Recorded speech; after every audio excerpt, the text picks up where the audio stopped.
Chief Olumide Adebayo had lost everything: the money, the sleep, the hope. And that morning, when he finally accepted that there was no way out, a child who had nothing but a crayon and a pure heart walked into the most inaccessible office in that building and, unknowingly, gave the bankrupt magnate exactly what he needed most.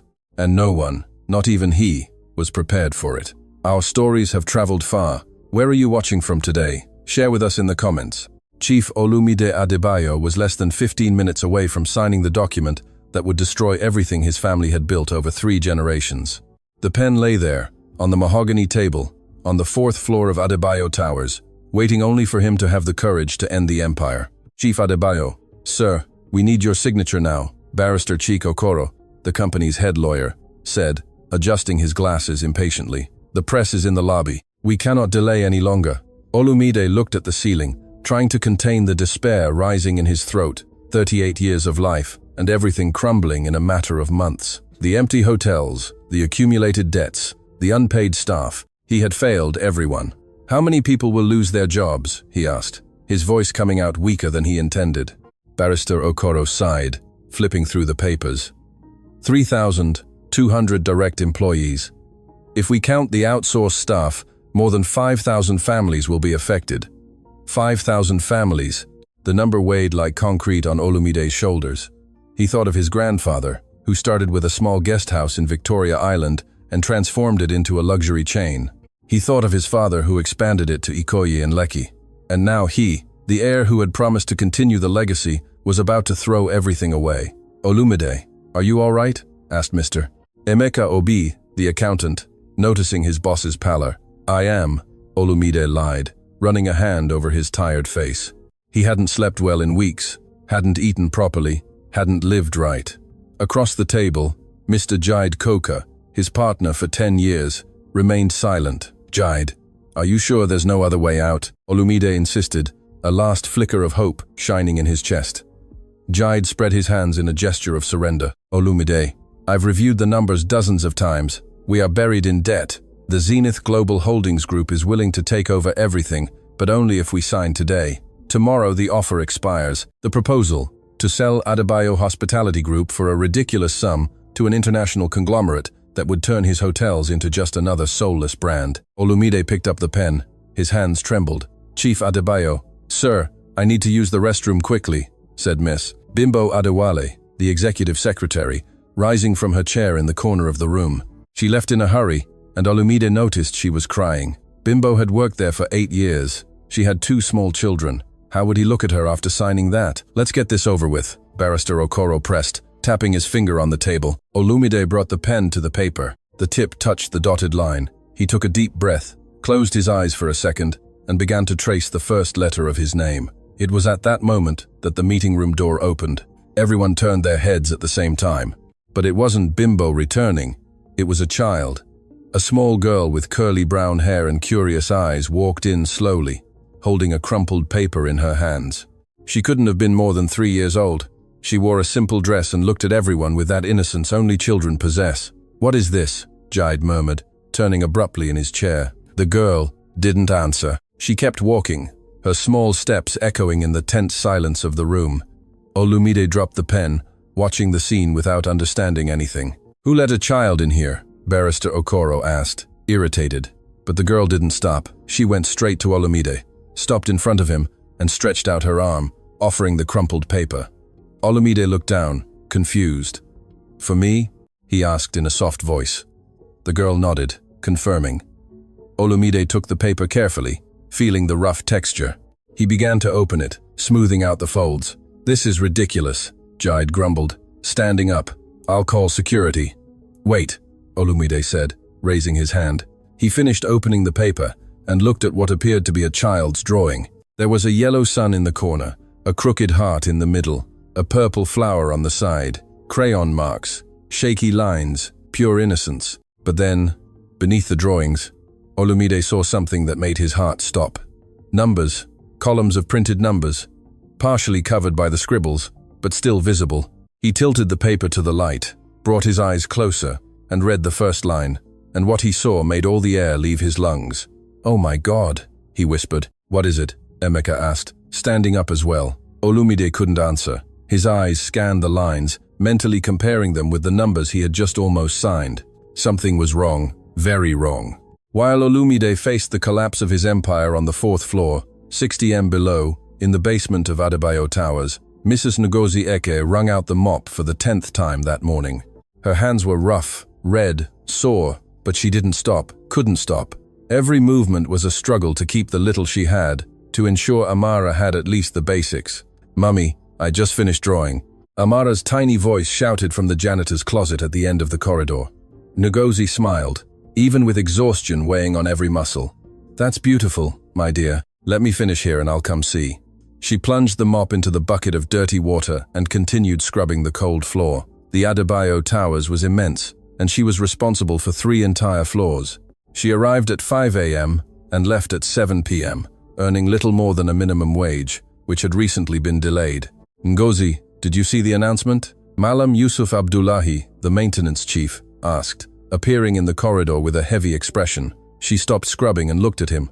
"What announcement?" Malam Yusuf hesitated, scratching his neck. "They're saying the company is closing, that everyone will be laid off." Ngozi felt the ground disappear beneath her feet. She dropped the mop, wiped her hands on her apron, and took a deep breath, trying not to panic. "Are you sure? That's what they're saying upstairs. Meeting on the top floor, lawyers, paperwork, all that." Ngozi leaned against the wall, feeling her legs weaken. If she lost this job, how would she pay the rent? How would she buy food? Amara needed medicine, diapers, milk. "Malam Yusuf, I can't lose this job." Her voice broke. "I have nowhere to go." He placed a hand on her shoulder, sympathetically. "I know, Ngozi. We're all in the same boat. But let's hope it's just a rumor." He walked away and Ngozi stood there alone in the cold corridor, trying to hold back tears. She couldn't cry. Not in front of Amara. The girl had already been through so much. Ngozi thought of Amara's father, who disappeared when he found out about the pregnancy. She thought of her mother, who had passed away 2 years ago. She thought of her sister, who lived far away and could barely support herself. She was alone, completely alone. "Mummy," Amara called again, this time closer. Ngozi turned and saw her daughter running down the corridor, her bare feet pattering on the floor. "Amara, I told you to stay in the closet," she reprimanded, but without strength in her voice. "But I found a beautiful paper," the girl said, holding a crumpled paper. "Look, it was in the executive wastebasket over there." Ngozi looked at the paper, then at the executive wastebasket at the end of the corridor. That area was restricted, but sometimes Amara ventured in when she got bored. "Amara, you can't pick up trash, my dear." "But it was clean," the girl insisted, opening the paper on the floor. "I'm going to draw on it." Ngozi sighed, picking up the bucket again. She didn't have the energy to argue. If Amara wanted to draw on a piece of trash paper, she could. At least it kept her busy. "Okay, but stay close to me, all right?" "All right." Amara sat on the floor, picked up the old crayons Ngozi had found in a church donation, and began to scribble. Ngozi returned to work, scrubbing the corridor hard, trying to push away the possibility of losing everything. She looked at Amara from time to time, seeing the girl concentrated on her drawings, her tongue sticking out, her little eyes shining.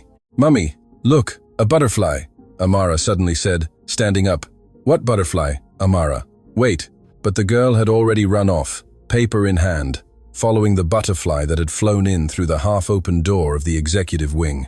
"Amara, come back here." Ngozi dropped the mop and ran after her daughter, her heart pounding. She couldn't let Amara go upstairs. If anyone saw the girl there, Ngozi would be fired immediately. And now, with the company about to fail, any mistake would be fatal. "Amara, please," she begged, climbing the service stairs behind her daughter.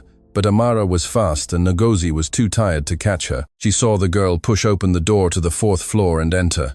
"No, no, no," Ngozi whispered, feeling panic take over. She pushed open the door too and entered the luxurious corridor, with soft carpet and glass walls.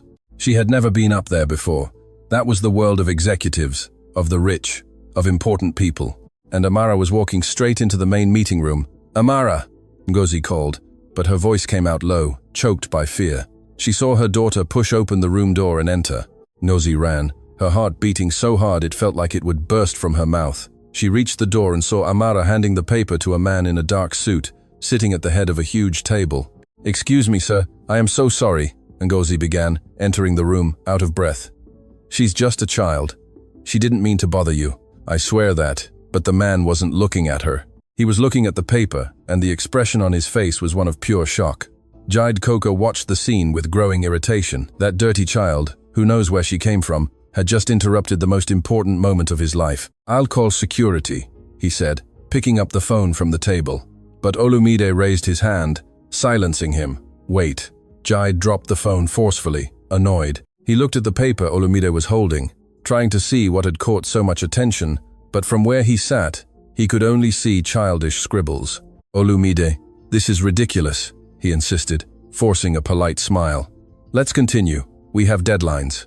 "Where did you get this from?" Olumide asked the child. Ignoring Jide completely, the girl pointed to her mother, who was standing at the door, pale with fear. "My mummy works here." Olumide finally looked at the woman. She was young, thin, with simple clothes and hands visibly bruised from hard work.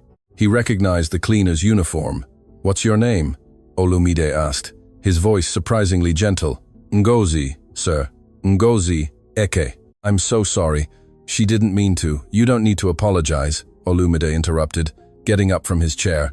"Where did your daughter find this?" Ngozi swallowed hard, looking at Amara. "She said she found it in the executive corridor's wastebasket.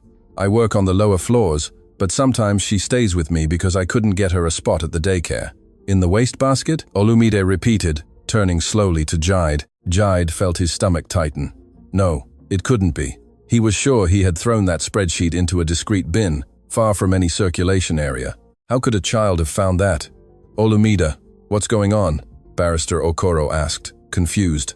Olumide didn't answer. He returned to the table, picked up the document he was about to sign, and placed it alongside the crumpled paper. His eyes moved quickly between the two, comparing numbers, dates, values, and then he saw it. The official document showed a debt of 43 million with international suppliers, with no possibility of renegotiation. But the paper the child had brought, partially covered by crayons, showed only 18 million with contracts already renegotiated and extended deadlines. "This isn't right," Olumide said, his voice coming out cold and controlled. "What isn't right?" Emeka, the accountant, asked, standing up to get a better look. Olumide pointed to the two spreadsheets. "This one says we owe 43 million, but this other spreadsheet, which someone threw in the trash, says 18 million. A heavy silence fell over the room. Jide felt sweat beginning to trickle down his back. He needed to think fast. "Olumide, this must be an old printout," he said, forcing calm into his voice. "Probably from months ago, before the situation worsened." "The date here is 3 days ago," Olumide retorted, pointing to the header of the paper. 3 days, Jide. Emeka approached, took the spreadsheet from Olumide's hands, and began to analyze it carefully. His eyes widened. "Chief Adebayo, these numbers are completely different from what I received for analysis." "How are they different?" Barrister Okoro asked, now also standing. "The supply contracts here were renegotiated. The interest rates were reduced. There's even an approved credit line that I've never seen before." Olumide turned to Jide. "Did you give me these numbers?" Jide felt all eyes turn to him. He needed to get out of this. He needed to invent something fast. "Olumide, you're tired, stressed. This spreadsheet could be anything. A printing error, a corrupted file. Or it could be the truth." Olumide interrupted, his voice cutting. "And the document I was about to sign is a lie." Jide forced a laugh, trying to ease the tension. "Are you suggesting I lied to you? We've been partners for 10 years, Olumide. I built this company with you." "Then explain this," Olumide said, throwing the two spreadsheets in front of Jide. "Explain why the numbers are completely different. Explain why this spreadsheet was in the trash." Jide looked at the papers, then at Olumide, then at the others present in the room. Everyone was waiting for an answer. "I can't explain," he finally said, crossing his arms. "But accusing someone without proof is irresponsible." "Proof?" Olumide repeated, picking up the phone from the table.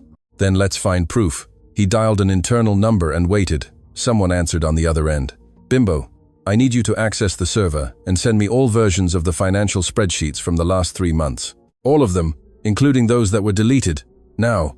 Jide felt panic rising. If Bimbo accessed the server, she would find the altered versions. She would find the emails he had exchanged with Zenith Global Holdings. She would find everything. Clearing throat, "Olumide, this is madness." He tried to argue, but his voice came out too strained. Olumide hung up the phone and looked directly at him. "If you have nothing to hide, You have nothing to worry about. Jide opened his mouth to reply, but nothing came out. He looked at the child, still standing beside her mother, holding a yellow crayon in her hand. That child had just destroyed everything. Amara didn't understand why everyone was so serious. She just wanted to show her drawing, but now the man in the suit seemed angry, and her mother had that scared look she knew so well. "Mummy, did I do something wrong?" she asked softly, tugging at Ngozi's worn wrapper. "No, my dear, just stay quiet," Ngozi replied, her voice trembling. She couldn't stop looking at the men around the table. They all seemed important, with expensive suits and shiny watches, and she was there, in her stained uniform and hands sore from scrubbing floors. "Ngozi, is this true?" Olumide asked, turning to her. "Your daughter found this paper in the wastebasket?" "Yes, sir. She likes to draw and sometimes she picks up old papers. I didn't know it was important, I swear." "Don't worry," Olumide said with a gentleness that surprised Ngozi. "You didn't do anything wrong, quite the opposite." Ngozi didn't understand what he meant, but she nodded, holding Amara tighter. The door opened and Bimbo entered, carrying a laptop. Her eyes were red, as if she had been crying. She placed the computer on the table, opened a file, and turned the screen towards Olumide. "Chief Adebayo, here are all the versions of the spreadsheets from the last 3 months, the active ones and the deleted ones." Olumide began to scroll through the screen, clicking, opening, comparing. Ngozi watched from afar, not understanding any of those numbers and graphs, but she noticed when Olumide's expression changed from confused to incredulous, from incredulous to furious. "Oh my God," he murmured, pulling away from the computer, as if he had seen something terrible. "What is it?" Emeka asked, approaching. Olumide pointed to the screen. "There are 2 versions of each spreadsheet, one true and one false, and the false ones were sent only to me and Barrister Okoro. The true ones remained archived, but were never presented in meetings. This is impossible," Barrister Okoro said, leaning in to see better. "Who would have access to do that?" Olumide turned slowly to Jide, and everyone else did the same. "Only Jide and I have full access to the financial server," Olumide said, his voice low and dangerous. "Only the 2 of us." Jide raised his hands, trying to appear calm. "Olumide, are you insinuating that I sabotaged my own company? Why? For what? I don't know," Olumide replied, taking a step towards him. "But I will find out." He went back to the computer and began to open emails. Ngozi saw when he stopped at one, his eyes fixed on the screen. He clicked, read, and became completely still. "You were negotiating with Zenith Global Holdings behind my back," Olumide said, his voice icy. Jide opened his mouth, but nothing came out. "There are emails here from 6 months ago. You offered them our company for 25 million, a third of the real value." "Olumide, I can explain." "Explain then," Olumide interrupted, crossing his arms. "Explain why you're trying to make me sign the bankruptcy of a company that is still healthy. Explain why you manipulated numbers. Explain why you were selling everything behind my back." Jide remained silent. His face was red, and he was visibly sweating now. He looked around, seeking support, but everyone was staring at him with contempt. "You don't understand," he finally said, his voice low. "This company was sinking anyway. I just accelerated the inevitable." "Sinking?" Olumide repeated, disbelieving. "The real numbers show that we are well. We have positive cash flow, renegotiated contracts, approved credit lines. We are not sinking. We never were." "You are naive," Jide replied, his composure finally breaking. "Do you think you can compete with giants like Zenith? They will crush us anyway. I just made sure we got something out of it." "We got out of it?" Olumide gave a bitter laugh. "Or that times you times got something out of it." Jide didn't respond. He just looked away, his jaw tight. Olumide picked up the phone again and dialed. "Security, I need you up in the main meeting room immediately. Bring the police too." Ngozi felt Amara shrink beside her. The girl didn't like angry people. She bent down and picked up her daughter, trying to shield her from all that tension. "You can't do this," Jide said, standing up quickly.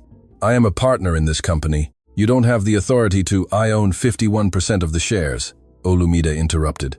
"And you just admitted sabotage and fraud. So, yes, I can." The door opened, and 2 security guards entered, followed by a police officer. Jide looked at them, then at Olumide, and something in him gave way. "You will regret this," his voice full of venom. "The only one who will regret anything here is you," Olumide replied. The security guards approached Jide, and he didn't resist. He let them take him, but not without casting one last hateful glance at Amara.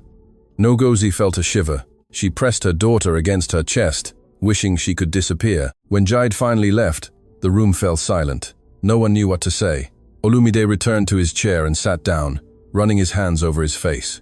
Chief Adebayo, sir, Ngozi began, her voice low. Can I leave now? Olumide looked at her as if he had forgotten she was still there. No, he said, and Ngozi felt her heart sink. Don't go yet. She waited, holding Amara, prepared for the worst. But what Olumide said next was something she would never expect to hear. Please sit, Olumide said, pointing to one of the chairs around the table. Ngozi looked at the leather-upholstered chair as if it were forbidden. She had never sat in a chair like that, had never even set foot in that room before that day. I can't, sir. I need to get back to work. Sit, Olumide repeated, this time with more firmness, but still gently. Please. Ngozi hesitated, then walked slowly to the chair and sat on the edge, as if ready to run away at any moment. Amara stayed on her lap, clinging to her mother's neck. Olumide pulled up a chair and sat in front of her, at Ngozi's eye level. He took a deep breath before speaking. Do you have any idea what your daughter just did? Ngozi shook her head, her eyes beginning to sting with tears. I'm sorry if she bothered you. She's just a child. She doesn't know anything. She saved this company, Olumide interrupted. Ngozi stopped speaking, confused. What? Your daughter saved this company, Olumide repeated, pointing to the crumpled paper still on the table. If she hadn't picked up that paper, I would have signed the bankruptcy right now. 5,000 people would have lost their jobs, including you. Ngozi looked at Amara, who was playing with her mother's shirt button, oblivious to everything. I don't understand. My partner was stealing from me, Olumide explained, his voice heavy with emotion. He was manipulating the numbers to make me believe we were bankrupt, and I believed him. I was going to sign that document and hand everything over for free to a rival group. But your daughter found the real spreadsheet, the one he had thrown in the trash. And thanks to that, I discovered the truth. Ngozi felt the tears finally fall. She didn't know if she was crying from relief, fear, or shock. Perhaps it was all of them. So we won't be laid off? No, Olumide replied, smiling for the first time since everything had begun. No one will be laid off. On the contrary, we will grow. Ngozi covered her face with her hands, sobbing. Amara got scared and started stroking her mother's hair. Don't cry, Mummy. Is everything all right? Olumide stood up and got a glass of water, offering it to Ngozi. She accepted it with trembling hands and drank in short sips, trying to calm down. Ngozi, how long have you worked here? Olumide asked, sitting back down. 5 years, sir. 5 years? He repeated thoughtfully. And I never knew your name until today. Ngozi lowered her eyes, embarrassed. I'm a cleaner. I don't expect the bosses to know who I am. That will change, Olumide said, his voice firm. From today, everything will change. He turned to Bimbo, who was still there, observing everything with teary eyes. Bimbo, write down her full name, Ngozi Eke, and her daughter's name too. Amara, Ngozi said softly. Amara Eke. Bimbo quickly wrote it down on her laptop. Ngozi, what's your education? What's your highest qualification? Olumide asked. I finished secondary school, sir. I wanted to go to university, but she looked at Amara. Things didn't work out. What if I offered you a full scholarship? Olumide asked, leaning forward. Any course you want, administration, accounting, whatever. Ngozi's eyes widened. Sir, I can't accept that. I don't deserve it. You deserve it, Olumide interrupted. Your daughter saved my company. That is worth more than anything I can offer you, but I will try. He paused, thinking. Besides the scholarship, I will transfer you to the administrative department, triple your salary, commercial hours so you can take care of Amara, and I will arrange a place for her in the best daycare in the region, all paid for by the company. Ngozi couldn't believe what she was hearing. She looked at Amara, then at Olumide, then at Bimbo, as if expecting someone to say it was a lie. Chief Adebayo, I don't know what to say. You don't need to say anything, Olumide replied, smiling. Just accept. Ngozi nodded, crying again. But this time it was tears of happiness. Olumide stood up and picked up the crumpled paper with Amara's drawings. He looked at the yellow sun, the crooked heart, the purple flower. Then he looked at the girl, who was now smiling at him. Can I keep this drawing? He asked Amara. The girl agreed, animated. Yes, I'll make another one later. Olumide carefully put the paper away, as if it were the most valuable thing in the world. This drawing will be framed in my office so I never forget what almost happened, and never forget who saved me." Ngozi wiped her tears and smiled. For the first time in years, she felt hope. The news of Jide Coker's sabotage swept through Adebayo Towers like wildfire. In less than 2 hours, all the employees already knew that the company would not close, that the partner had been removed, and that a 3-year-old child had saved thousands of jobs. In the basement, Malam Yusuf was the first to tell the maintenance team. "Guys, you won't believe what happened," he said, gathering everyone around a grease-stained workbench. Ngozi's daughter found a fake spreadsheet, and Chief Adebayo discovered that Jide was trying to steal the company.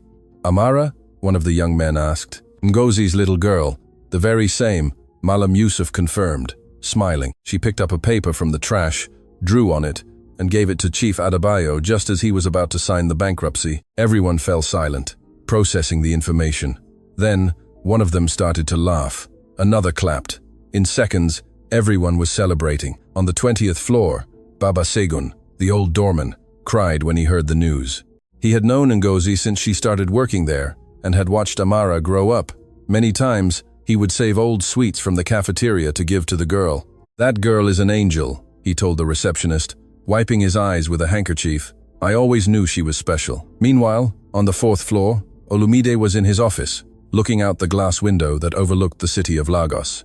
He held Amara's drawing in his hands, still trying to process everything that had happened. The door opened, and Emeka entered, carrying a folder full of documents. "Olumide, I've reviewed everything. The company is healthy. Very healthy, in fact. Jide hid, renegotiated contracts, approved credit lines, and even interested investors. If you had signed that bankruptcy, you would have thrown away a company valued at more than 200 million. Olumide closed his eyes, feeling the weight of those words. 200 million. Yes, he was going to sell it for 25 million to Zenith Global Holdings and pocket a millionaire commission. It was a coup planned for months. Olumide turned to face Emeka. "And you didn't notice anything?" Emeka lowered his head, embarrassed. "I had suspicions a few times. The numbers didn't quite add up, but Jide always had an explanation. And I believed him." "I also believed him," Olumide said, sighing. "He was my partner for 10 years. I trusted him." Emeka placed the folder on the table and pointed to the documents. "Here is everything we need to rebuild investor confidence. And what's more, Zenith Global Holdings is being investigated for attempted fraudulent acquisition. They knew about the scheme and were participating." "Good," Olumide said, satisfied. "I want them to pay for this." He picked up the phone and called the press office. "Schedule a press conference for tomorrow morning. I want all the major newspapers here and prepare an official statement. Adebayo Hospitality Group will not close. We are stronger than ever." As he hung up, the door opened again. This time it was Bimbo with a worried expression. "Chief Adebayo." "Sir, there's a reporter downstairs asking to speak with you. She said she already knows everything and wants an exclusive interview." Olumide thought for a moment. "Who is it?" "Miss Aisha Bello from National Pulse TV." Olumide knew the name.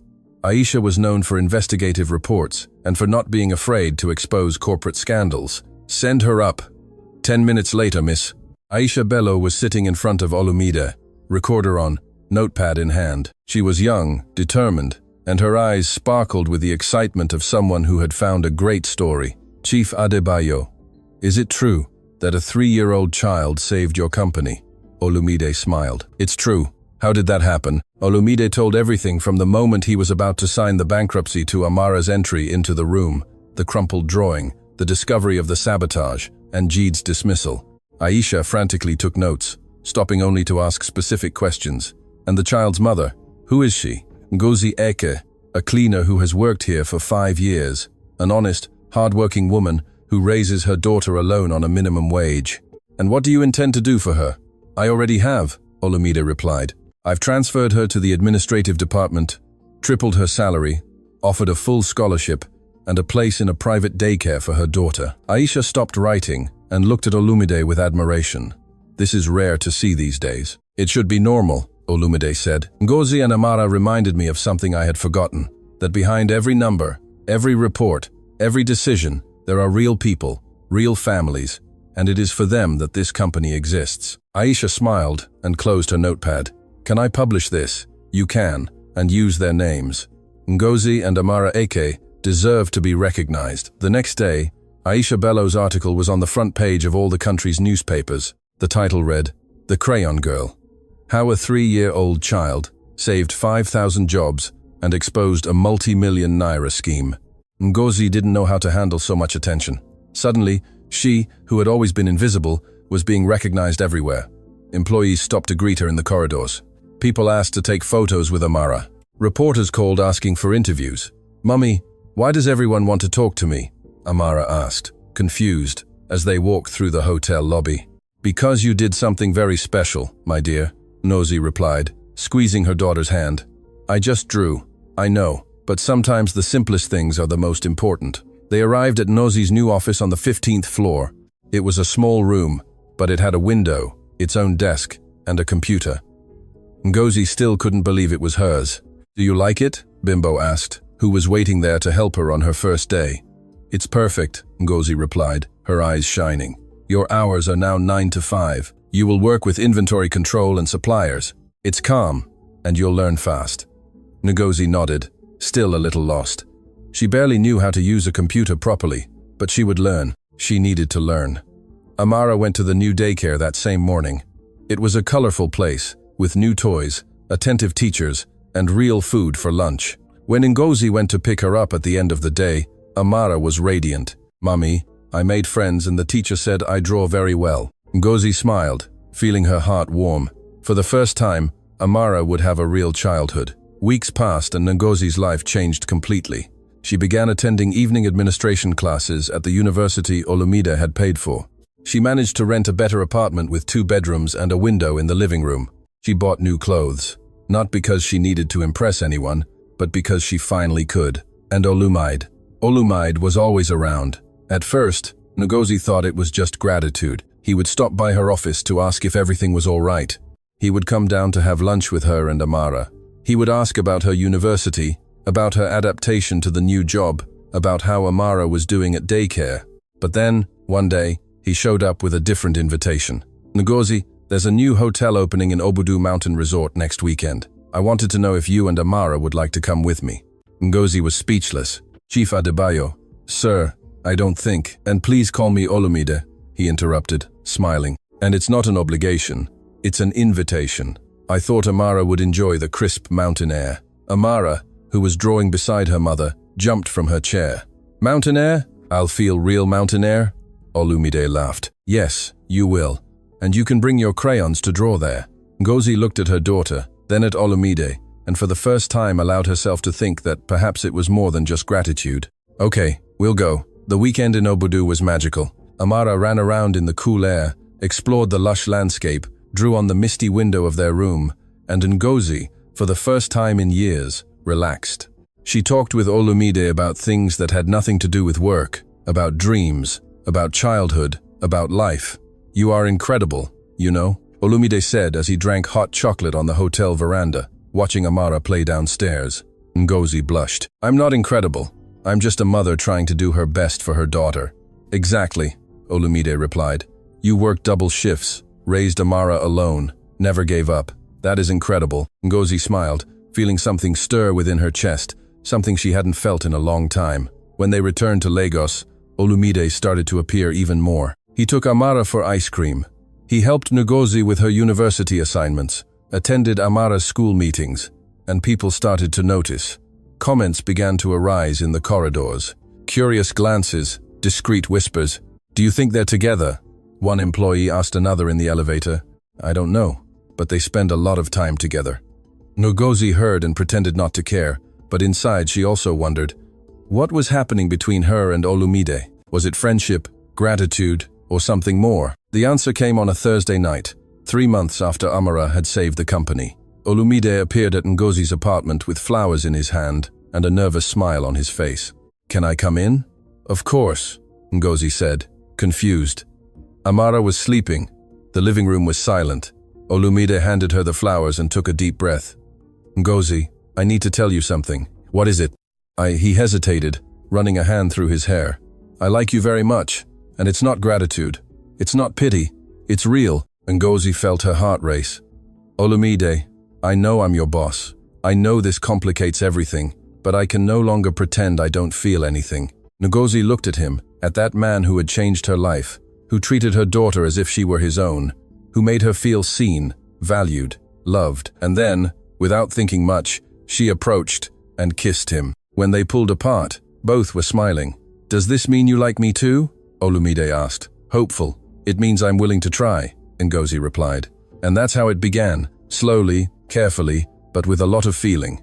The summoning of an emergency press conference by Adebayo Hospitality Group mobilized all the major media outlets in the country.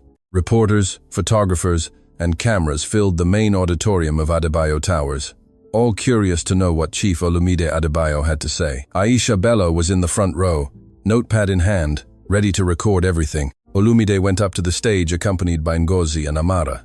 The girl held the original drawing, now framed in a golden frame, and looked at all those people with wide eyes. "Good morning, everyone," Olumide began, adjusting the microphone. "Thank you for attending. I know many reports have circulated about Adebayo Hospitality Group in recent weeks, and I am here today to clarify everything." He paused, looking at the cameras. 3 months ago, I was on the verge of signing my company's bankruptcy. I believed we were completely bankrupt, with no way out, no hope, but I was wrong, not because the numbers were bad, but because the numbers I received were false. A murmur spread through the audience. Flashes fired. My former partner, Mr. Jide Koka, manipulated financial documents, concealed contracts, and tried to make me believe the company was in ruin. His objective was to force me to sell everything for a ridiculous price to a rival group, Zenith Global Holdings, in exchange for a multi-million naira commission. Questions began to be shouted from all sides, but Olumide raised his hand, asking for silence. I discovered the truth thanks to a very special person, and she is here with me today. Clearing throat. He placed his hand on Amara's shoulder, who smiled shyly at the cameras. "This is Amara Eke. She is 3 years old, and she saved Adebayo Hospitality Group." The reporters leaned forward, curious. Aisha was already taking frantic notes. Amara is the daughter of Mrs. Ngozi Eke, who has worked as a cleaner in this company for 5 years. On the day I was about to sign the bankruptcy, Amara found a true spreadsheet that my former partner had thrown in the wastebasket. She picked up the paper, drew on it with crayons, and handed it to me. And that's how I discovered the sabotage. Absolute silence. Then, applause began slowly, but in seconds the entire room was standing, clapping. Amara looked around, confused, but smiling. Ngozi cried, trying to hide behind her hands. Ngozi and Amara reminded me of something fundamental. Olumide continued, his voice emotional, that a company is not made of numbers or contracts. It is made of people, of honest workers who wake up every day to do their job in the best way possible. And it is for these people that I decided to fight. He picked up a folder and held it up for everyone to see. Today, I am officially announcing that Adebayo Hospitality Group will not close. On the contrary, we are launching an expansion plan that will create 1,000 more jobs in the next 2 years. And we are inaugurating the Amara Foundation, a non-profit organization that will support single mothers and vulnerable families. More applause, more flashes. Aisha already knew that this would be the story of the year. And there's more, Olumide said, picking up a bronze plaque. As of today, this tower will be called Adebayo Eke Towers, in honor of Amara and Ngozi, who saved not only a company but thousands of lives. Ngozi covered her face, sobbing. Amara jumped into her mother's lap, not quite understanding what was happening, but feeling that it was something good. After the press conference, reporters surrounded Ngozi with questions. How do you feel about being nationally recognized? I still can't believe this is happening, Ngozi replied, wiping away tears. I was just doing my job. Amara was just being a child. We didn't expect any of this. And what would you say to other mothers in a similar situation? Ngozi thought for a moment, then looked directly at the camera. Don't give up. Keep fighting even when everything seems impossible, because sometimes help comes from where you least expect it, and sometimes our children are stronger than we imagine. More tears, more applause. Aisha Bello published the story that same night. The title was The Crayon Girl Who Saved Thousands, How Amara Eke Exposed a Multi-Million Naira Scheme and Taught a Nation the Value of Honesty. The story went viral. In 48 hours, Amara became a national phenomenon.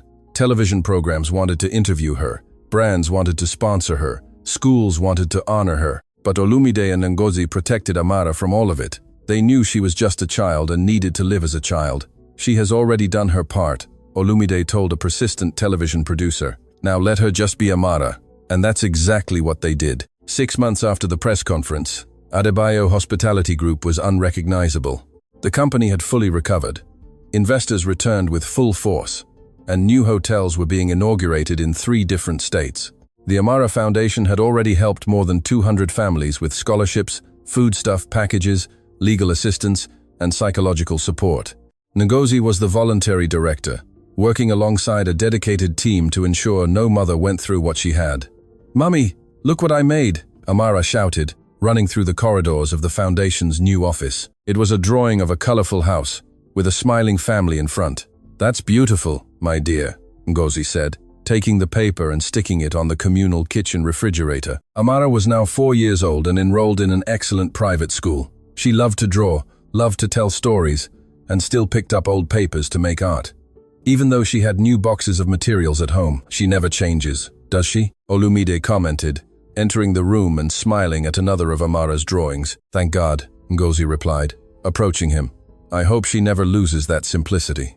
Olumide kissed Ngozi's forehead, a gesture that had become natural between them. In recent months, they had grown closer and closer. Family dinners, weekend outings, nights talking late. They still didn't live together because Ngozi wanted to take things slowly. But everyone knew it was only a matter of time. "I have a surprise for both of you," Olumide said mysteriously. "What surprise?" Amara asked, dropping her crayons and running to him. "Come with me." They left the foundation and got into Olumide's car. He drove for 20 minutes until they stopped in front of a new residential building in Banana Island. It was elegant, but not ostentatious. "Perfect. What are we doing here?" Ngozi asked, confused. Olumide took a key from his pocket and handed it to her. "This is your apartment." Ngozi froze. "What?" "A penthouse, 4 bedrooms, park view, fully furnished. It's yours." "Olumide, I can't accept this," Ngozi began, but he interrupted her. "Yes, you can. You deserve it. Amara deserves it." Ngozi looked at the key, then at Olumide, then at Amara, who was already jumping excitedly. "Can we see? Can we see?" the girl begged. Ngozi smiled, tears returning. She took Olumide's and Amara's hands, and the 3 went up together. The apartment was beautiful, spacious, full of natural light, tastefully decorated. It had a huge living room, a full kitchen, large bedrooms, and even a studio just for Amara to draw.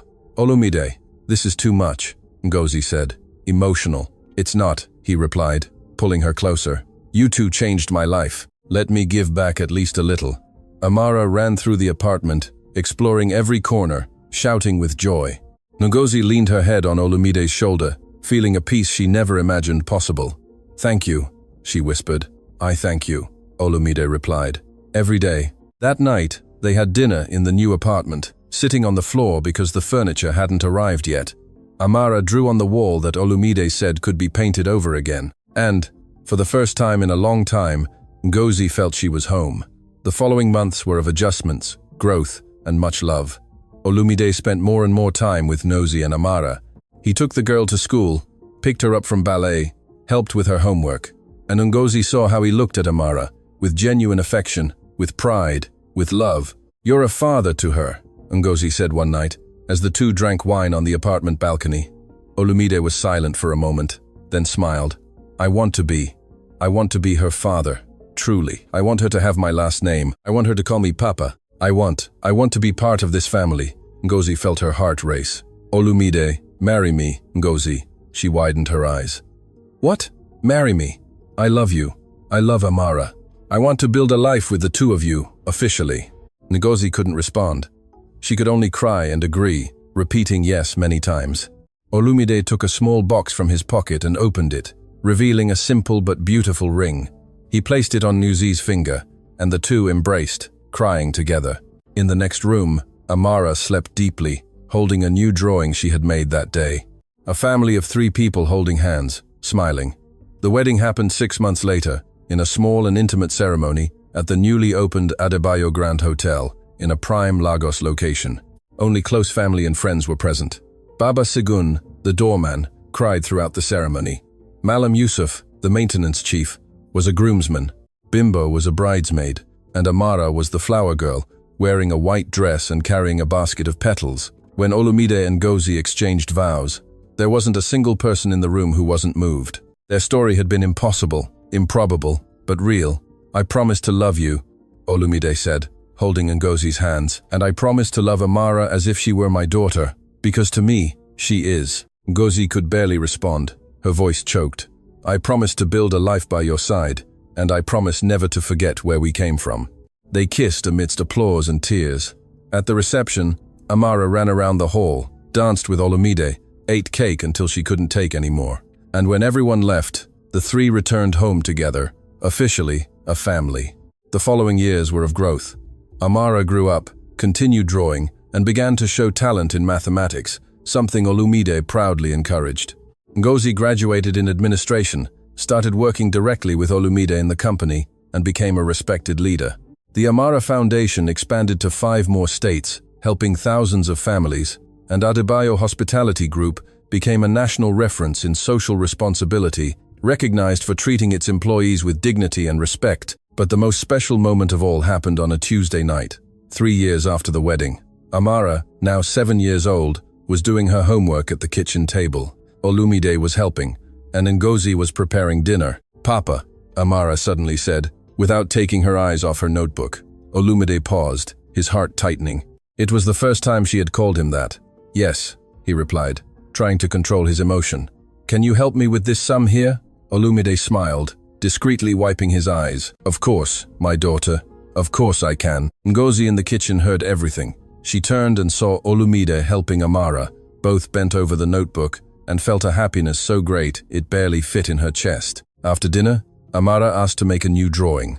She took her crayons, now much newer and more numerous, but still used the old ones occasionally, because they had stories. "This one is special," she said, showing the drawing to Ngozi and Olumide. It was a family, a woman, a man, and a girl, all smiling. And underneath, in crooked, colorful letters, was written, "My happy family." Olumide took the drawing and hung it on the refrigerator next to all the others Amara had made over the years. "Do you know what I think?" he said, embracing Ngozi and Amara, "that this was the best story we could have written." Ngozi agreed, kissing Amara's forehead. And it all started with a crumpled paper and a box of crayons. Amara smiled, going back to drawing, because for her, drawing was more than art. It was love. It was hope. It was her way of showing that even in the most difficult situations, beauty still exists. And as she drew, Olumide and Ngozi stood there, embraced, looking at the daughter who had changed everything. The girl who saved a company, exposed a villain, and taught an entire country that sometimes heroes are just 3 years old with a box of crayons. On the veranda of the main hotel of the chain, where everything had begun, a bronze plaque was installed. It was engraved, "In honor of Amara Eke, the girl who taught us that honesty, simplicity, and love are worth more than any fortune, and that sometimes, to save an empire, all it takes is the courage of a child." And every time Olumide walked by, he would stop, read the plaque, and smile, because he knew that story was not about money, success, or power. It was about family, it was about love, it was about second chances, and it was about how a simple crayon drawing can change everything. So, what did you think of the story? Leave your opinion in the comments. We love to know what you think. Don't forget to like the video to support us and subscribe to the channel. See you next time on Christmas Eve. Mr. Femi Adekola was rejected because of his looks, but when he thought it would be the worst night of his life, a baby from the kitchen looked at him, held his arm, and said something impossible for someone her age. And what happened next? No one there could have imagined. Our stories have traveled far. Where are you watching from today? Share with us in the comments. The rejection came even before he could ask. Mr. Femi Adekola was alone at a table in the Oasis Lounge restaurant, surrounded by happy couples celebrating Christmas Eve, while the echo of Ronka Williams' last words still burned in his ears like hot iron. "Sorry, you're not my type. I thought you'd be more presentable." He looked at the 2 empty glasses in front of him. The candle flickered in the center of the table, illuminating the empty spot where she should have been sitting. Around him, laughter and toasts filled the hall, decorated with red and gold garlands. Entire families gathered, couples kissing. And he, a 37-year-old man, owner of a tech company valued in millions of naira, sat there like a boy abandoned on the first day of school. Femi was never handsome. He knew it since childhood. Common face, plain features, too thin a body to impress. The money came later, but the insecurity remained. And Ronki, with her designer dresses and perfect nails, made it clear that not all the money in the world could buy what he didn't have: beauty.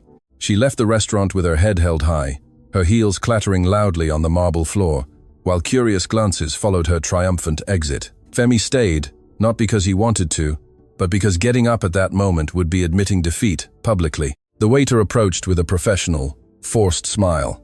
"Will you be ordering anything, sir?" "No, I don't think so." His voice came out weaker than he would have liked. The waiter bowed slightly and walked away, leaving Femi alone again. He looked at his phone. No messages, no calls, no one asking if he was okay, just the cold silence of a life built with success, but empty of affection. He thought about leaving, getting in his car, going home, spending Christmas alone, as he always did. But something held him there. Perhaps the shame of admitting that once again he had been left behind. Perhaps the fear of facing the emptiness of the luxurious apartment, where no one was waiting for him. Christmas carols played softly through the loudspeakers. Silent night. Femi almost laughed at the irony. There was nothing happy about that night. Only the cruel reminder that even rich, he remained the man no one chose. He closed his eyes, trying to control the pain rising in his chest. It wasn't the first time. Ronki was just one more in a long list of women who looked at him and saw only what was missing, never who he was. "Why do I keep trying?" he thought, pressing his fingers against the white tablecloth. It was then that he felt something different, a small presence, a light touch on his sleeve. Femi opened his eyes and looked down. A little girl was standing beside the table.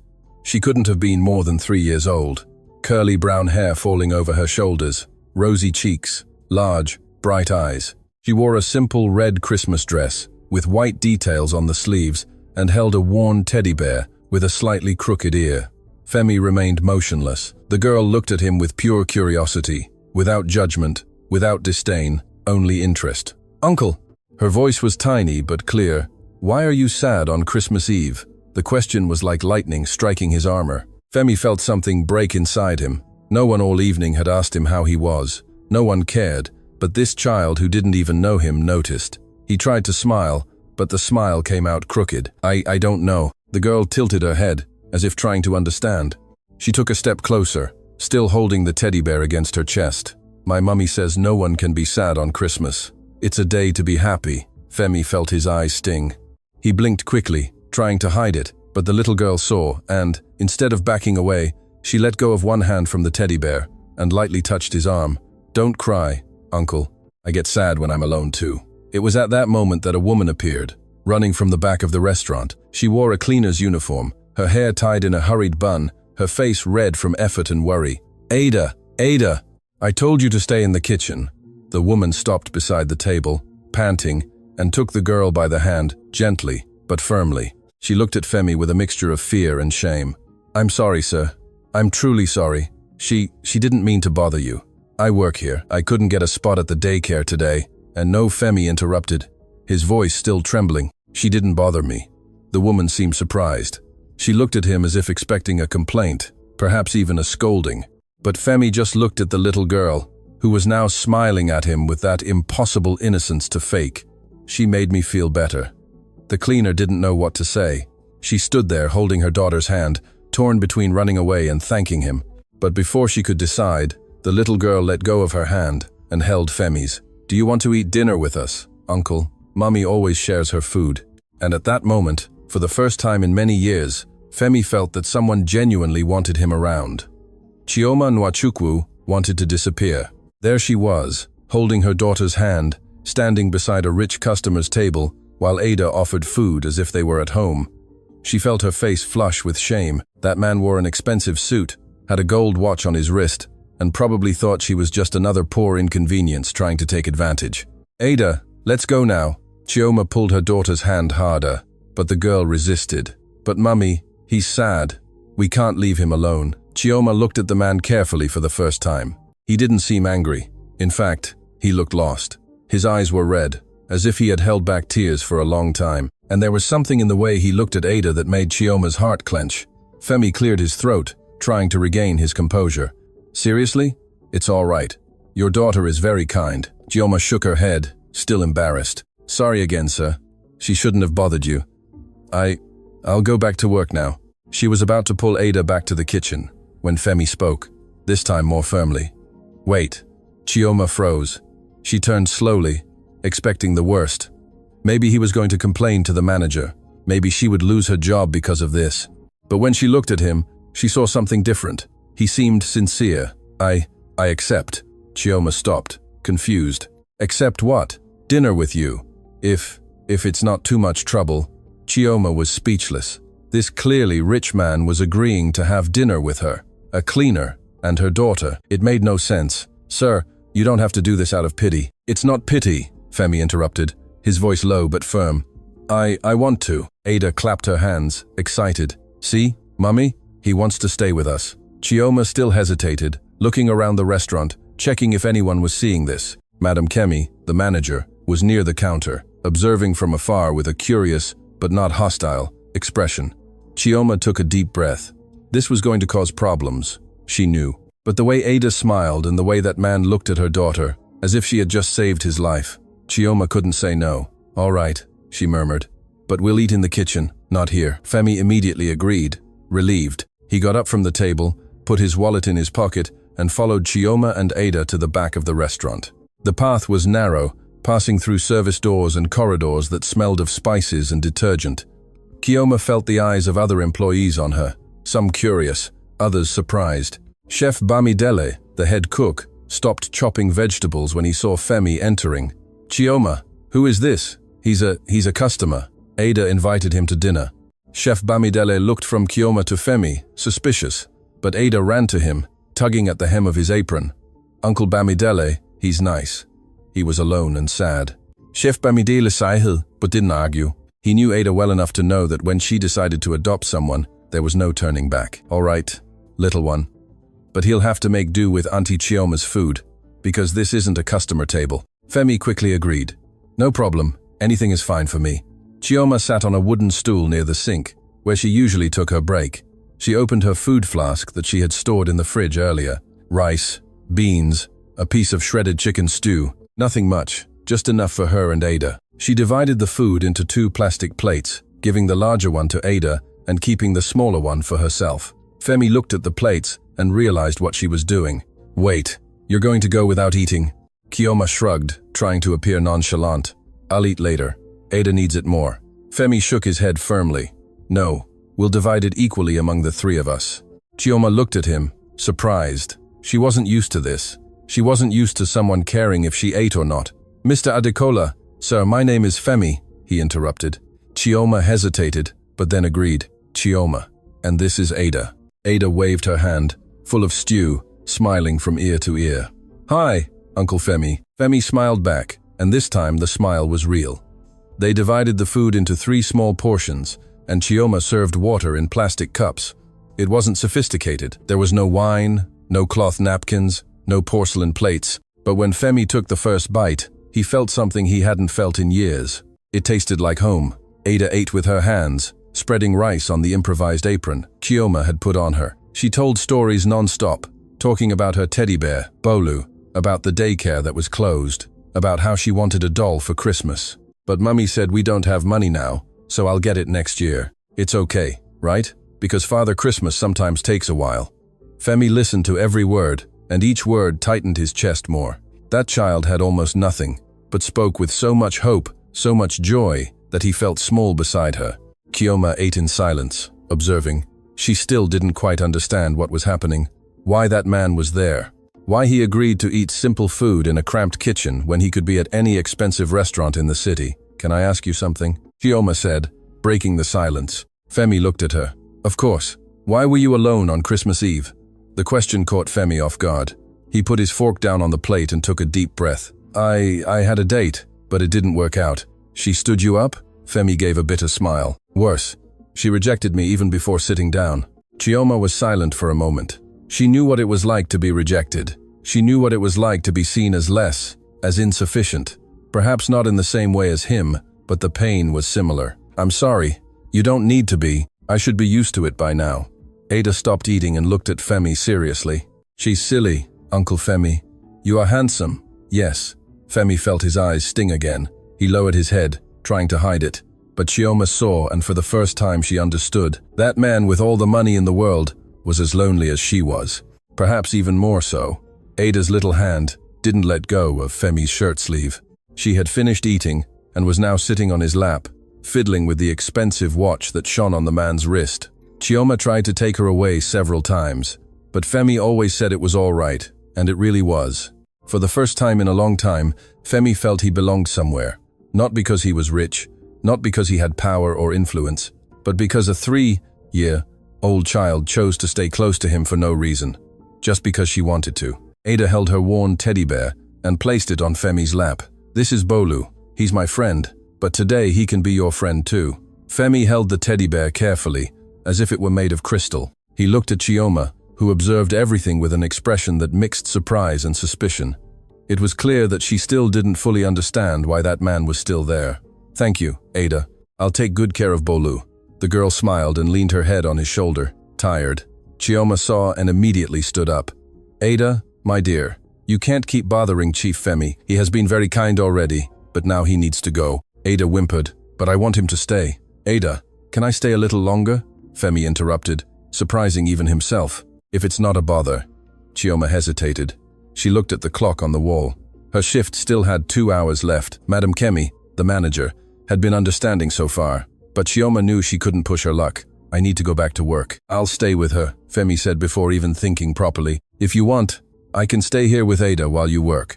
Chioma stared at him, surprised. That made no sense. A stranger, however kind he seemed, offering to take care of her daughter. It was madness. "Mr. Femi, I can't. I understand." Femi raised his hands, realizing he had gone too far. "Sorry, I didn't mean to seem strange. I just wanted to help." There was something in his voice, something true. Chioma saw in Femi's eyes the same loneliness she felt every day. He wasn't offering help out of pity. He was offering because he needed it as much as she did. Chef Bamidele approached, wiping his hands on his apron. "Chioma, if you want, I'll keep an eye on them here in the kitchen, where I can see. That way you can work peacefully." Chioma looked at Chef Bamidele, grateful. He had always been protective of her and Ada. If he was willing to supervise, maybe it wasn't so risky after all. "All right," Chioma murmured, still unsure. "But Ada, you stay close to Uncle Bamidele, understood? And if Uncle Femi needs to leave, you let him." Ada nodded, but didn't let go of Femi's shoulder. Chioma sighed, picked up the empty plates, and returned to the restaurant floor, leaving her daughter in the care of a man she barely knew. Femi remained seated on the stool with Ada on his lap, while Chef Bamidele returned to the stoves. The kitchen was noisy, with pots clanging and orders being shouted from one side to the other. But there, in that improvised corner, there was a strange peace. Ada yawned and rubbed her eyes. "Uncle Femi, will you be here tomorrow?" The question caught Femi by surprise. He hadn't thought about it. Tomorrow was Christmas. He was going to spend it alone in his apartment as always. But now, after that night, the idea of going home seemed even emptier. I don't know. I wish you would come. We could spend Christmas together." Femi felt a lump in his throat. How to explain to a child that he wasn't part of her life? That this was just a strange, unusual moment that would probably never be repeated? "Ada, your mummy has her family. You will spend Christmas with the people you love." "I don't have anyone," Ada replied with devastating simplicity. "It's just me and mummy, always." Femi closed his eyes. He knew that feeling well. That's exactly how he felt, alone, even surrounded by people. "Then, you two are a complete family." Ada lifted her head and looked at him with those large, bright eyes. "But we could have you too. Then we would be 3. Femi couldn't answer. He just hugged the girl tighter, feeling something break inside him. It wasn't pain. It was something bigger, something he couldn't name. Chef Bamidele watched from afar and saw the scene. He didn't say anything, but something in him realized that it wasn't just kindness, it was a need. That man needed that as much as the child. Chioma returned half an hour later, tired and sweaty. The restaurant was packed, and she had run back and forth, cleaning tables, collecting plates, sweeping the floor. When she entered the kitchen, she saw Ada sleeping on Femi's lap, who also seemed to be dozing. She stopped, observing. There was something strange about that scene, something that shouldn't make sense, but did. Perhaps it was the way Femi held Ada carefully, as if she were the most precious thing in the world. Or perhaps it was the expression on his face, relaxed for the first time that night. Chioma approached slowly and touched Femi's shoulder. He woke up startled, but calmed down when he saw her. "Sorry, I ended up falling asleep." "It's all right. Thank you for staying with her." Femi got up carefully, still holding Ada in his arms. Chioma reached out to take her daughter, but Femi shook his head, Let me take her to the car. She's sleeping so soundly." Chioma hesitated, but agreed. They went out through the back door. Chioma pointed to an old Tokunbo Fiat parked far away, at the back of the parking lot. Femi walked carefully, avoiding waking Ada, and waited while Chioma opened the back door. He placed the girl gently on the seat, adjusting the seatbelt. Ada grumbled something in her sleep and hugged her teddy bear tightly. Chioma stood there beside the car, not knowing what to say. That man had spent hours with them, had shared food, held her daughter, stayed in a cramped kitchen when he could have been anywhere better, and she didn't understand why. "Mr. Femi," Chioma began in a low voice. "Why did you do this?" He looked at her, surprised by the question. "Do what? Stay? Eat with us? Take care of Ada? You didn't have to." Femi was silent for a long moment. Then he took a deep breath and spoke with an honesty that hurt.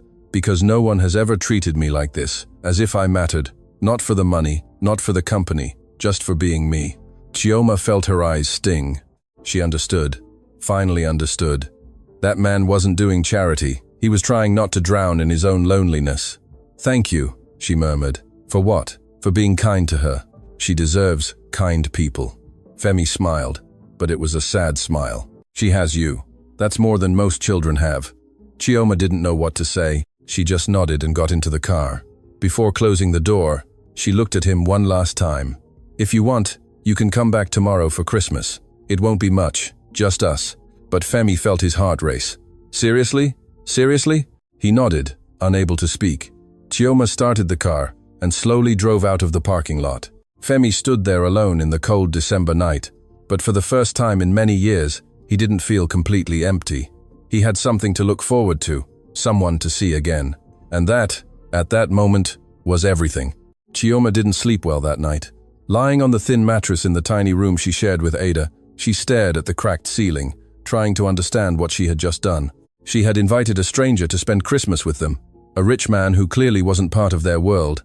"What was I thinking?" she whispered to herself. Ada slept beside her, hugging her teddy bear Bolu, breathing softly. Chioma ran a hand through her daughter's hair, brushing some strands from her face.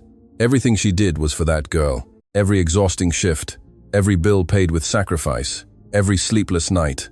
And yesterday, for the first time in a long time, she had seen Ada truly happy. Because of him, because of Femi. Chioma tossed and turned in bed. Maybe he wouldn't even show up. Maybe it had just been a moment of weakness. A strange night where everything seemed possible. In the morning he would probably wake up in his huge house and realize how absurd all of this had been. But a part of her, small and stubborn, hoped he would come. On the other side of the city, Femi also couldn't sleep. He lay in the large bed of the empty apartment, looking at the city lights through the huge window. The apartment was modern, impeccable, decorated by an expensive designer, and completely lifeless. He picked up his phone and looked at the screen. No messages, no calls. It was Christmas Eve, and no one had called to ask how he was. Not friends, not distant family, not colleagues. But he had an invitation from a cleaner and a 3-year-old child. And that, however strange it was, meant more than any sophisticated party he had ever attended. Femi got out of bed and went to the window. Down below, the streets were deserted. Some houses had blinking lights, illuminated Christmas trees, families gathered. He imagined Chioma and Ada, probably sleeping somewhere simple far away. And for the first time, he wished he was in a smaller, more cramped place, but full of human warmth. He decided he was going to show up, no matter how crazy it seemed. On Christmas morning, Chioma woke up early and started tidying the house. There wasn't much to do. The place was small, with only 2 rooms. The kitchen and living room were the same, separated by a faded fabric curtain. The bedroom was tiny, barely fitting the single bed they shared. But Chioma cleaned every corner, mopped the floor, organized the few dishes she had. Ada woke up excited, wearing the same red dress from the night before. "Mummy, will Uncle Femi come?" Chioma sighed, trying to manage her daughter's expectations. "I don't know, my dear. Maybe he's busy. But he promised." "He didn't promise, Ada. He said he might come." Ada crossed her little arms, pouting. "He's coming. I know he's coming." Chioma didn't want to argue. She prepared lunch with the little she had. Rice, beans, some minced meat she managed to buy on sale, and a little gari. Simple. It wasn't much, but it was what she could offer. While cooking, Chioma looked out the small window that overlooked the alley. Cars didn't enter there. It was a labyrinth of narrow streets, where only motorcycles and bicycles could pass. If Femi really came, he would have to leave his car far away and walk. He won't come, Chioma murmured to herself, trying to prepare for disappointment. But she was wrong. At 11 a.m., Ada was sitting on the doorstep, waiting. Chioma tried to get her inside several times, but the girl insisted. "I'll wait here until he arrives." Chioma rolled her eyes, but let her be. It was Christmas. She wasn't going to argue with her daughter on Christmas. And then Ada shouted, "Mummy, Mummy, he came, he came." Chioma dropped the spoon in the pot and ran to the door. And there he was, Femi Adekola, in jeans and a simple shirt, holding a paper bag in his hand. He looked completely out of place in that narrow alley, with the exposed brick houses and precariously hung electrical wires, but he was smiling. Ada ran to him before Chioma could stop her. Femi knelt down and hugged the girl, who jumped into his arms with surprising strength for her size. You came, I told you I would," Femi replied, his voice emotional. Chioma stood at the door, disbelieving. He had really come. A rich man who drove an imported car, who wore a watch worth more than her entire house. He was there in the community, on Christmas, of his own volition. Femi approached, still carrying Ada in his arms. "Hi, Chioma. Good morning. Merry Christmas." "Merry Christmas," she replied, still trying to process it. You really came. I wouldn't miss it for anything." Chioma felt something tighten in her chest. She stepped aside, letting him in. Femi looked around, seeing the small house, the old furniture, the peeling paint on the walls, but he made no comment, just smiled. "It smells good. Are you cooking?" "It's just simple lunch, nothing much. It will be perfect." Ada pulled Femi by the hand, showing him every corner of the house as if it were a palace. She showed him Bolu, the few toys she had stored in a cardboard box, the drawing she had made at school before the holidays. Chioma watched from afar, still trying to believe it was happening. Femi didn't seem uncomfortable, didn't seem to be there out of obligation. He seemed at home. "I brought this," Femi said, handing the paper bag to Chioma. "It's not much, just a few things." Chioma opened the bag, and her eyes widened. There was a chocolate cake, soft drinks, fruits, and a small wrapped gift with a red ribbon. "Femi, you didn't have to. I wanted to." Chioma looked at him and they ate lunch together at the small plastic table Chioma had in the living room. There weren't enough chairs, so Femi sat on a low stool, his knees almost touching his chest. Ada laughed non-stop, telling stories, asking questions, scattering food on the floor. And Femi was happier than he had been in years. "This is delicious, Chioma." "Seriously?" Chioma laughed, embarrassed. "It's just rice and beans. It's better than any expensive restaurant I've ever been to." She didn't quite believe it, but thanked him. They ate slowly, talking about simple things. Ada, the daycare, Chioma's work, Christmas. Femi spoke little about himself, but Chioma noticed that he listened, really listened, not like someone who was just waiting for their turn to speak, but like someone who genuinely cared. After lunch, Femi handed the wrapped gift to Ada. "This is for you." Ada opened it carefully, her eyes shining with anticipation. Inside was a new doll, with a pink dress and blonde hair. The girl's eyes widened. "It's really mine? Truly?" Ada hugged the doll tightly, and then hugged Femi, burying her face in his chest. "Thank you, Uncle Femi. Thank you. Thank you. Thank you." Chioma felt her eyes sting.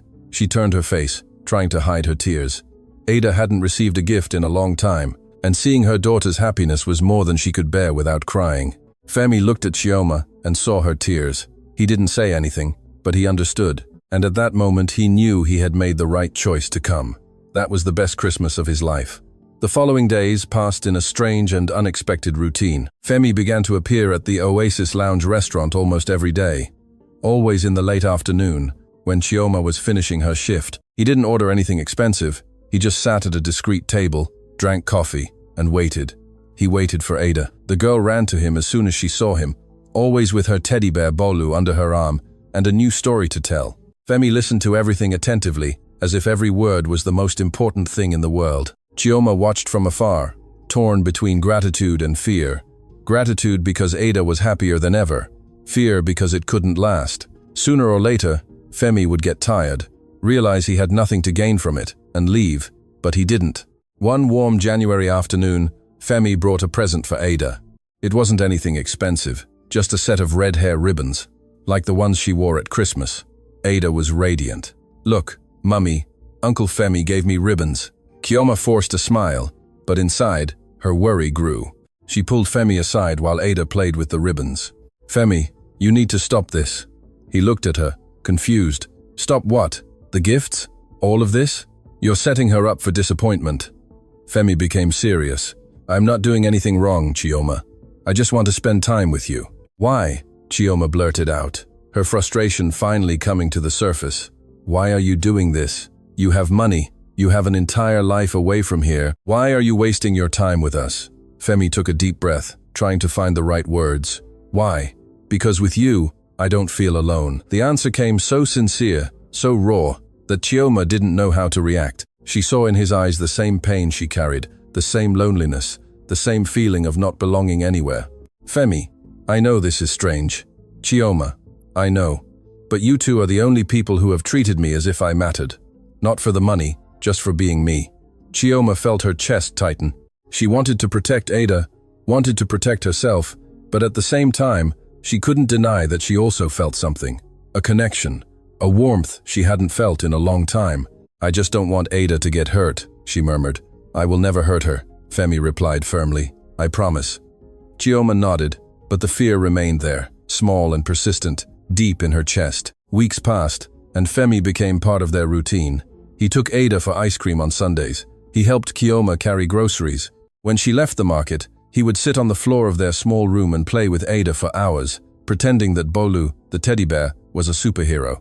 And gradually, Chioma began to trust. She told him about Ada's father, who had left when he found out about the pregnancy. She told him about the difficulties of raising a daughter alone, of working 2 shifts to pay the bills. She told him about the dreams she had and had to abandon. Femi listened to everything, and in return, he shared his own pain. He spoke about his lonely childhood, about how he was never handsome enough, about how money had brought comfort, but never affection. I always thought that if I worked hard, if I was successful, someone would see me, would value me. But no matter how much I achieved, I remained the ugly man no one wanted. Chioma held his hand in a simple yet powerful gesture. You are not ugly, Femi. You are kind. That is worth much more. He looked at her and, for the first time in a long time, believed her. But happiness never lasts forever. One afternoon, Ada was playing with the doll Femi had given her when she said something that made Chioma freeze. Mummy, can Uncle Femi be my papa? Chioma dropped the pot she was washing. Ada, he comes here every day. He plays with me. He's nice. I want him to be my papa. Chioma knelt in front of her daughter, gently holding her shoulders. My dear, Femi is our friend, but he has his own life. He's not. But I want him to, Ada interrupted, her eyes shining. I want a papa like Uncle Femi. Chioma felt her world collapse. What she feared most was happening. Ada was getting too attached, and when Femi left and he would leave, the girl's heart would break. That night, Chioma called Femi. He answered on the second ring. Femi, is everything all right? Chioma, we need to talk. He noticed the serious tone. What happened? Ada, she's getting too attached to you. She said she wants you to be her papa. Silence on the other end of the line. Femi, I don't know what to say. You need to know. Because if you're not willing to stay, if this is just a phase for you, then you need to leave now before she gets hurt more. Femi took a deep breath. What if I am willing? Chioma froze. What? What if I'm willing to stay for real? Chioma felt her eyes sting. Femi, you don't know what you're saying. I do. I know exactly what I'm saying. I never had a family, never had anyone waiting for me at home. But with you two, I do. And I don't want to lose that. Chioma held the phone tightly, trying not to cry. This is madness. Perhaps, but it's the only thing that makes sense in my life. They were silent for a long moment, and then Chioma said in a trembling voice, Then don't leave. I won't. And that night, for the first time, Chioma allowed herself to believe that, perhaps, just perhaps, they could have something real, something that would last. Chioma never imagined she would share a dinner table with a millionaire, but there was Femi, sitting on the low stool in her simple house, eating rice and beans as if it were the best meal in the world. Ada was sitting on his lap, talking about school, about her friends, about the drawing she had made that day, and Femi listened to every word. Chioma watched as she washed dishes in the tiny sink. She still couldn't fully believe it. Every time Femi showed up, a part of her expected it to be the last, that he would wake up and realize how absurd it all was. But he kept coming back. Mummy, can I show my drawing to Uncle Femi? Ada asked, already jumping off his lap before waiting for an answer. Yes, my dear. Ada ran to her room and returned with a crumpled paper. It was a simple drawing, made with crayons, 3 figures holding hands, a short one in a red dress, a medium one in an apron, and a tall one in a shirt. Look, this is me, this is Mummy, and this is you. Femi took the drawing carefully, as if it were something precious. He looked at the 3 figures holding hands and felt something break inside him. It wasn't pain, it was something bigger, something he had never felt before. It's beautiful, Ada, very beautiful. You really liked it? I liked it very much. Ada smiled, satisfied, and put the drawing back in her room. Chioma dried her hands and sat at the table opposite Femi. She's very attached to you, Chioma said softly. I know. And are you attached to her? Femi looked at Chioma directly in the eyes. I'm attached to both of you. Chioma felt her face flush. She lowered her gaze, fiddling with her fingers. Femi, I don't know how to handle all this. I don't either. But you have a life. You have money. You have opportunities. You don't need to be here. I know, Femi replied, his voice firm. But I want to be here. Chioma looked up, surprised. Why? Because here in this small house, with you and with Ada, I feel more alive than I have in the last 10 years. Chioma didn't know what to say. She just looked at him, trying to understand how someone with so much money could feel so empty. But then she remembered, she also felt empty. Worked all day, took care of her daughter, paid the bills, but had no one to share the burden. No one to hold her hand at the end of the day until now. I'm scared, Chioma confessed, her voice low. Of what? Of getting used to it, of Ada getting used to it, and then you leaving. Femi reached across the table and took Chioma's hand. It was the first time he had done that. The touch was soft, but firm. I'm not leaving, Chioma. Not as long as you want me to stay. Chioma felt her eyes sting. She squeezed his hand back, allowing herself for the first time to believe. Days turned into weeks. Femi became a natural part of their lives. He sometimes took Ada to school, picked Chioma up from work when it rained, took the 2 of them for simple outings to the park. People began to notice. The neighbors whispered. Chioma's colleagues at work asked questions. Who is that man, Chioma? He's a friend with that kind of car. Chioma didn't know how to explain, neither to others nor to herself. What were they? Friends? Family? Something more? One afternoon, Madame Kemi, the restaurant manager, called Chioma to talk. Chioma, can I speak with you for a minute? Of course. They went to the small office in the back. Madame Kemi closed the door and sat down, indicating for Chioma to do the same. I wanted to talk about the man who comes to pick you up, Chioma tensed. I'm not doing anything wrong, Madame Kemi. He's just I know. Madame Kemi interrupted softly. I'm not accusing you of anything, Chioma. In fact, I just wanted to warn you to be careful. Careful about what? About expectations. You're a great employee, an amazing mother, but rich men, they live in a different world, and sometimes they don't understand the weight of the promises they make. Chioma remained silent, processing. I just don't want to see you or Ada get hurt, Madame Kemi continued. That's all. Thank you, Chioma murmured. I will be careful. But deep down, she was already too involved to be careful. That night, Femi took Chioma and Ada to dinner at a simple restaurant. It wasn't luxurious, but it was clean and welcoming. Ada ate pizza for the first time and was radiant. Mummy, this is the best thing in the world, Chioma laughed, wiping sauce from her daughter's face with a napkin. Calm down, my dear. You'll get all messy. Femi watched the 2 with a smile on his face. There was something about that scene, so simple and common, that made him feel complete. He never imagined that happiness could be so small, so everyday. After dinner, they walked through the neighborhood. Ada walked ahead, skipping over cracks in the pavement, while Chioma and Femi walked side by side. Thank you for dinner, Chioma said. It was my pleasure. You don't have to do this, you know? Spend money on us. I know, but I want to. Chioma looked at him curiously. Why are you so lonely, Femi? The question caught him by surprise. He took a moment to answer. I think I always have been. Even when surrounded by people, I never felt part of anything. And now I feel part of something of you. Chioma felt her chest tighten. She stopped walking and looked at him, really looked, and for the first time, she saw beyond the expensive suit, beyond the imported car. She saw a wounded, lonely man who just wanted to belong somewhere. You are a part, she said softly. You are a part. Yes. Femi smiled, and this time it was a genuine smile. They continued walking, and at some point, without realizing it, their hands met and stayed that way. The truth carried a weight that Chioma had borne alone for a long time. But that afternoon, sitting at the table in her simple house, While Ada played in the backyard, she finally decided to share it. Femi had come for lunch, as he had been doing almost every day. He helped set the table, washed the dishes, played with Ada, and when the girl went out to pick flowers in the small flower bed Chioma kept in the back, he was left alone with her. "Femi," Chioma began, her voice hesitant. "I need to tell you something." He noticed her serious tone and immediately became attentive. "Go ahead." Chioma took a deep breath, gathering her courage. I never properly told you about Ada's father." Femi remained silent, waiting. "His name was Chinedu. We dated for 2 years. I thought he was the love of my life, that we would build something together. But when I got pregnant, he changed." Chioma paused, her eyes fixed on her own hands. "He said I had ruined his life, that he was too young, that he had plans, that he didn't want that. I begged him, Femi. I begged him to stay, but he left some money on the table and walked out. He never came back." Femi felt anger growing within him, not against Chioma, but against the man who had abandoned her, who had abandoned Ada. He never wanted to know about her. Chioma shook her head. "Never. To him, Ada doesn't exist." Femi clenched his fists, trying to control his emotion. "He doesn't know what he lost." Chioma gave a sad smile. "I know. But sometimes I wonder if I did something wrong, if I could have done things differently." "You didn't do anything wrong," Femi said firmly. "He's the one who lost the chance to know an incredible child. And you? You are the strongest person I have ever met." Chioma felt her eyes sting. She quickly wiped away her tears, not wanting to cry in front of him.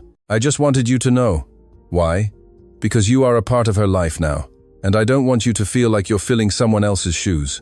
You're not. You are you. Femi reached across the table and took Chioma's hand. "I'm not trying to be anyone.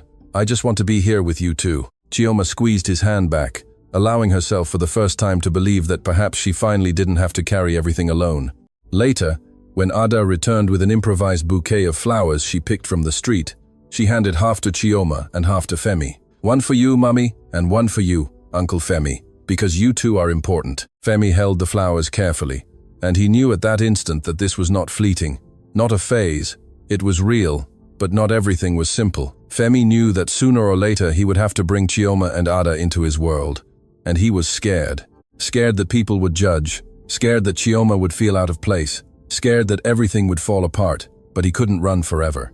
A few days later, Femi received an invitation, a charity gala in Ikoyi, organized by Venerable Pastor Akinola, an old family friend. It was a black tie dinner with Lagos's elite, and Femi knew he would be expected there. He thought about declining, but then he had an idea. Perhaps it was time to show the world who truly mattered to him. "Chioma," he said one evening, as they had dinner together, "I wanted to invite you to something." Chioma looked at him, curious. "What kind of invitation?" "There's a charity event in a few days. It's quite fancy, but I would like you and Ada to come with me." Chioma's eyes widened. "Femi, I can't go to a place like that." "Why not?" "Because I don't have the clothes. I'm not from that world. I don't care about their world," Femi said firmly. "I just want you to be there with me." Chioma was silent, torn. Part of her wanted to go, wanted to see Femi in that environment, but another part was afraid. Afraid of being judged, afraid of not belonging. "I'll think about it," she finally said. Femi nodded, not wanting to pressure her, but deep down he hoped she would say yes, because he wanted the world to know. He wanted everyone to see that Chioma and Ada were the most important people in his life. 2 days before the event, Chioma finally decided. She called Femi, her voice nervous. "I'm going, we're going." Femi felt his heart race. "Seriously? Seriously?" "But Femi, I don't have clothes for this." I'll take care of it. Leave it to me." The next day, Femi appeared at Chioma's house with 2 bags. Inside was a simple but elegant gown for Chioma, and a new little dress for Ada, red with gold details. Chioma looked at the clothes and felt her eyes sting. "Femi, you didn't have to. I wanted to. Please, accept it." Chioma agreed, unable to refuse. And that night, as she tried on the dress in front of the cracked mirror, she allowed herself to dream, just for a moment, to dream that perhaps, just perhaps, she could belong to that world too. But deep down she was still scared that everything would fall apart. The night of the event arrived faster than Chioma expected. She put on the gown Femi had bought, simple but elegant. Ada was radiant in her red and gold dress, spinning around the house and making her skirt twirl. "Mummy, am I pretty?" "You are beautiful, my dear." The most beautiful girl in the world. Chioma looked at herself in the mirror. She had no sophisticated makeup, no jewelry, no expensive shoes, just the dress and a pair of simple sandals she managed to borrow from a neighbor. She took a deep breath, trying to control her nervousness. Femi arrived punctually, in a dark suit and tie. He stopped at the door when he saw Chioma, his eyes wide. "You look beautiful." Chioma felt her face flush. "Thank you. You look good too." Ada ran to Femi and jumped into his arms. "Uncle Femi, look at my new dress. You look like a princess, Ada." The girl smiled, satisfied. Femi drove the two of them in his car, a discreet black sedan, and headed for Ikoyi. The journey was silent. Chioma looked out the window, watching the landscape change. The simple houses gave way to gated communities, high walls, electronic gates. "Is everything all right?" Femi asked, noticing her silence. "I'm nervous." "You don't need to be. You'll be fine. I'll be by your side the whole time." Chioma nodded, but the fear remained. When they arrived at the event venue, Chioma almost asked to turn back. It was a huge event hall, with illuminated gardens, water fountains, imported cars parked in a line. Women in long gowns and men in tuxedos entered through the main door, greeting each other with false smiles and obligatory hugs. "Femi, I can't go in there." "Yes, you can," he said firmly. "You have as much right to be here as any of them." Chioma wasn't convinced, but she let Femi help her out of the car. Ada held both their hands, excited, not understanding the weight of that moment. They entered the main hall, decorated with enormous chandeliers and tables covered with white tablecloths. There was live music, waiters circulating with trays of champagne, and groups of people talking in low tones. Chioma felt all eyes turn to her. They weren't looks of admiration, they were looks of curiosity, of judgment. "Who is that?" She came with Femi. "What a simple dress." Chioma heard the whispers and felt her stomach churn. She squeezed Femi's hand, trying to stay firm, but it was difficult, very difficult. Femi noticed and leaned in to whisper in her ear. "Ignore them. You look beautiful and you belong wherever you want to be." Chioma tried to believe, but the stares continued. And then she saw Ronke Williams. The influencer was in the center of a group of women, all dressed in designer clothes, jewelry shining on their necks and wrists. Ronke looked at Femi, then at Chioma, and smiled. But it wasn't a kind smile, it was a cruel smile. "Femi?" Ronke called, waving. "What a surprise to see you here." Femi tensed, but approached, bringing Chioma and Ada with him. "Ronke, and who are your companions?" Ronke asked, her tone too sweet to be sincere. "This is Chioma and this is Ada." Ronke looked Chioma up and down, not even trying to hide her mockery. "How interesting. You brought friends." Chioma felt the humiliation burn in her chest. She wanted to run away, wanted to disappear. But Ada was there holding her hand, and she couldn't break down in front of her daughter. "Nice to meet you," Chioma said in a low voice. Ronke didn't even reply. She turned to her friends and whispered something, and they all laughed. Chioma heard fragments of the conversation. "He brought the cleaner." How embarrassing. Chioma felt tears rise, but held them back fiercely. Femi noticed and became furious. "Ronke, can you stop this?" "Stop what, Femi? I'm just being polite." "You're being cruel." Ronke shrugged, indifferent. "If you chose to bring people like that to an event like this, then you endure the consequences." That was the last straw. Chioma let go of Femi's hand and turned to leave, but Femi grabbed her. "Chioma, wait. Let go of me, Femi," she said, her voice trembling. "I shouldn't have come. I don't belong in this place. You belong anywhere I am." "No, I don't. And you know it."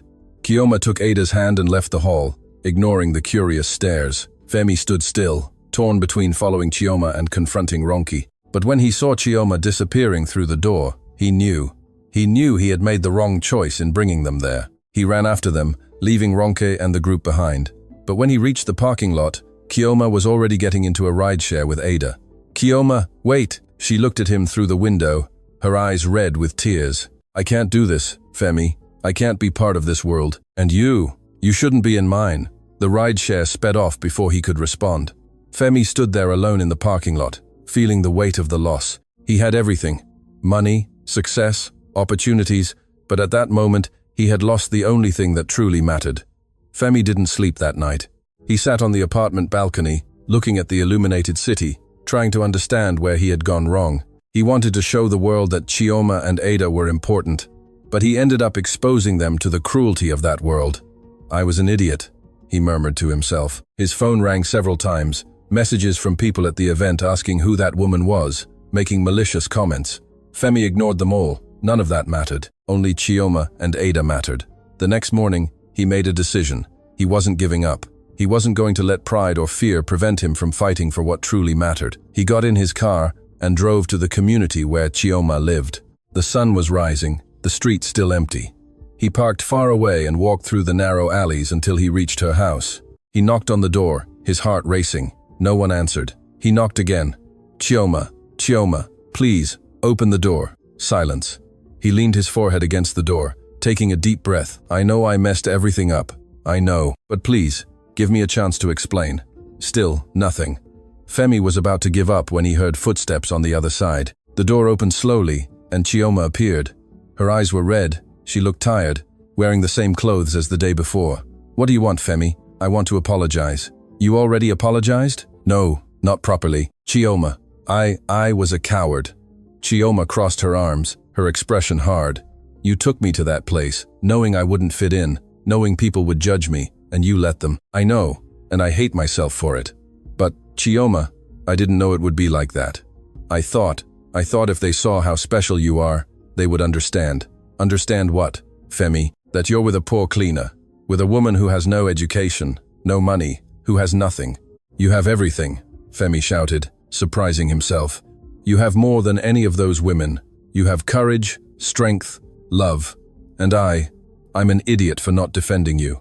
Chioma felt her eyes sting, but she didn't let the tears fall. I can't do this, Femi. I can't live in this world where everyone looks at me like I'm less. I already feel like that every day. I don't need you to remind me. You are not less. You never were. But that's how they see me. And that's how you saw me yesterday when you stayed silent while that woman humiliated me. Femi lowered his head, ashamed. I was scared. Scared that if I defended you, they would see how much I cared, and that they would use it against you. So, you sacrificed me to protect your pride. No, I don't know what I was thinking. I just know that I made a mistake, and I will spend the rest of my life trying to fix it if you let me. Chioma was silent for a long moment. Then she sighed, tired. Femi, I don't know if this will work. We're from very different worlds. I don't care about that, but I do care. Because every time we go out, every time we're near your people, I'll feel like this. Small, insufficient. Femi took a step forward, holding her hands. Then we don't go out with those people. We stay here in our world, just the three of us. Chioma looked at him, surprised.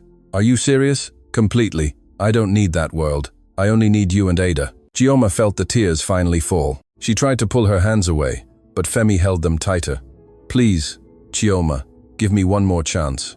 I promise I will never put you in a situation like that again. I promise I will always defend you. Chioma wanted to believe him, but the fear was too great. I need time.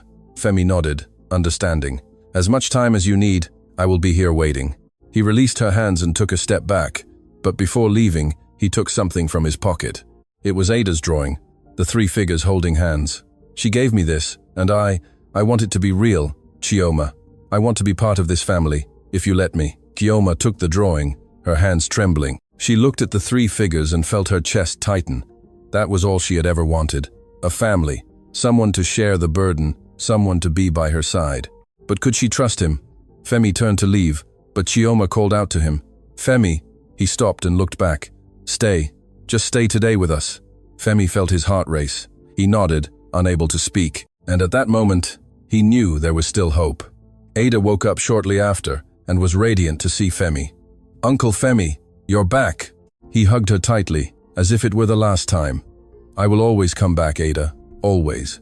And that day they spent together, without events, without people, without judgments, just the three of them in the simple house, eating rice and beans, talking, laughing.